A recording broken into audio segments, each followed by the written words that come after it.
Attention, si tu as un PER ou si tu hésites à en ouvrir un, cette vidéo peut te faire économiser des milliers d'euros d'impôts. En novembre 2025, l'Assemblée nationale a voté 3 changements majeurs sur le plan épargne-retraite qui devraient entrer en vigueur en 2026, sous réserve de validation finale du budget. Tu as jusqu'au 31 décembre 2025 pour profiter de ton plafond 2025. Je vais te détailler ces 3 règles et te donner la stratégie exacte pour en profiter un maximum.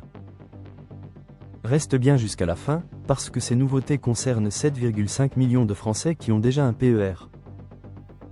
Première nouveauté énorme votée par l'Assemblée, le report des plafonds de déduction passerait de 3 à 5 ans. Avant, si tu n'utilisais pas ton plafond de déduction fiscale une année donnée, tu pouvais le récupérer sur les 3 années suivantes.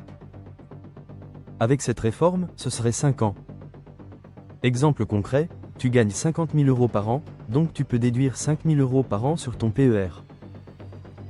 Si entre 2021 et 2025 tu n'as rien versé, en 2026 tu pourrais verser 25 000 euros d'un coup et tout déduire de tes impôts.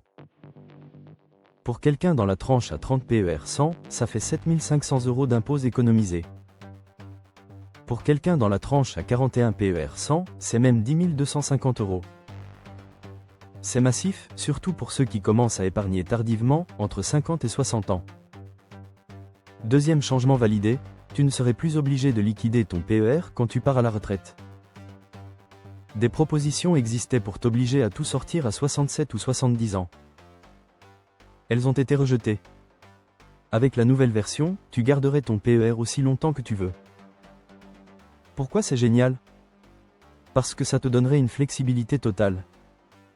Tu pourrais continuer à faire fructifier ton épargne, gérer ton cumul emploi-retraite tranquillement, et même l'utiliser comme outil de transmission patrimoniale pour tes enfants.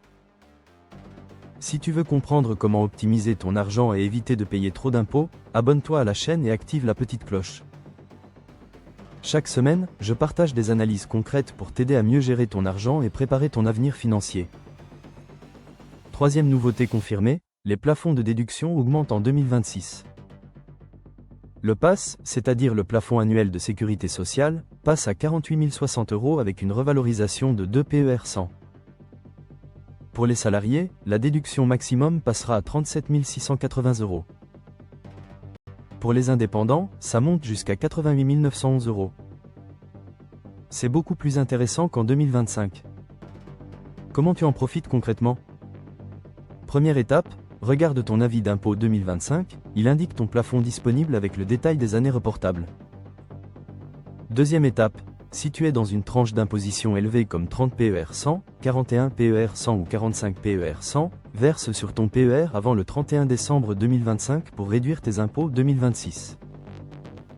Troisième étape, si le report à 5 ans est validé définitivement, tu pourras faire un gros versement en 2026 en utilisant tous tes plafonds depuis 2021.